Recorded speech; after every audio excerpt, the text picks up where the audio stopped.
ഇന്നൊരു easy peasy green peas കറിയാണ്. ഇത് ചപ്പാത്തിയുടെയും പൂരിയുടെ ഒക്കെ കൂടെ കഴിക്കാൻ അടിപൊളി ടേസ്റ്റാണ്. അതിനായി ഒരു പാനിലേക്ക് നമുക്ക് കുറച്ച് വെളിച്ചെണ്ണ ഒഴിച്ചു കൊടുക്കാം. അതിലേക്ക് കുറച്ച് ഒരു കഷ്ണം ഇഞ്ചിയും പിന്നെ ഒരു 5-6 അല്ലി വെളുത്തുള്ളി ചതച്ചത് ഇട്ട് കൊടുക്കാം. പിന്നെ അതിലേക്ക് ഒരു വലിയ സവാള നീളത്തിൽ മുറിച്ചത് ഇട്ട് കൊടുത്തിട്ട് ഒരു 1/4 ടീസ്പൂൺ ഉപ്പും കൂടി ഇട്ട് കൊടുക്കാം. എന്നിട്ട് അത് നല്ലോണം ഒന്ന് വഴറ്റും. ഇതിനായി 1.5 കപ്പ് ഗ്രീൻ പീസ് ഒരു 6-7 മണിക്കൂർ കുതിർത്ത് വെച്ചിട്ട് നമുക്ക് 1 ടീസ്പൂൺ ഉപ്പും 1/4 ടീസ്പൂൺ മഞ്ഞൾപ്പൊടി ഇട്ടിട്ട് ഒന്ന് വേവിച്ചെടുക്കാം. ഉള്ളി ജസ്റ്റ് ഒന്ന് വഴന്ന് വരുമ്പം അതിലേക്ക് ഒരു 2 പച്ചമുളക് ഇട്ട് കൊടുത്തിട്ട് ഒരു 1/4 ടീസ്പൂൺ മഞ്ഞൾപ്പൊടി ഇടാം. പിന്നെ വേണ്ടത് 1.5 ടീസ്പൂൺ മല്ലിപ്പൊടിയാണ്.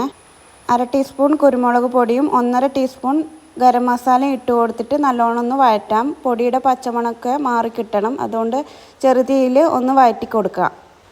അതിനുശേഷം ഒരു വലിയ ഉരുളക്കിഴങ്ങ് ചെറിയ കഷ്ണങ്ങളാക്കി മുറിച്ചത് ഇതിലേക്ക് ഇട്ട് കൊടുക്കാം.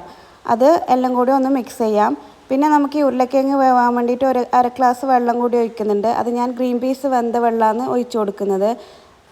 അത് നല്ലോണം മിക്സ് ചെയ്തതിന് ശേഷം ഒരു 1/4 ടീസ്പൂൺ ഉപ്പ് ഉരുളക്കിഴങ്ങിലേക്ക് ഇട്ട് കൊടുക്കുന്നുണ്ട്. അപ്പോൾ അതിന് ശേഷം നമുക്ക് ഉരുളക്കിഴങ്ങ് അടച്ചു വെച്ചിട്ട് വേവിക്കാം. ഉരുളക്കിഴങ്ങ് വെന്ത് വന്നിട്ടുണ്ട്. അതിലേക്ക് നമുക്ക് നേരത്തെ വേവിച്ച് വെച്ച ഗ്രീൻ പീസ് ഇട്ട് കൊടുക്കാം. ഇതെല്ലാം കൂടി മിക്സ് ചെയ്തതിന് ശേഷം അടച്ചു വെച്ചിട്ട് ഒരു 2 മിനിറ്റ് ഒന്ന് നമുക്ക് വേവിക്കാം. പിന്നെ അവസാനം അതിലേക്ക് കുറച്ച് മല്ലിയില മുറിച്ചത് ഇട്ട് കൊടുക്കാം. എൻ്റെ കയ്യിൽ മല്ലിയില കുറവായതുകൊണ്ടാണ് ഞാൻ ഇത്രയും ഇട്ട് കൊടുത്തിട്ടുള്ളൂ. അപ്പോൾ നമ്മളെ ഈസി ആയിട്ടുള്ള ഗ്രീൻ പീസ് കറി റെഡി ആയിട്ടുണ്ട്.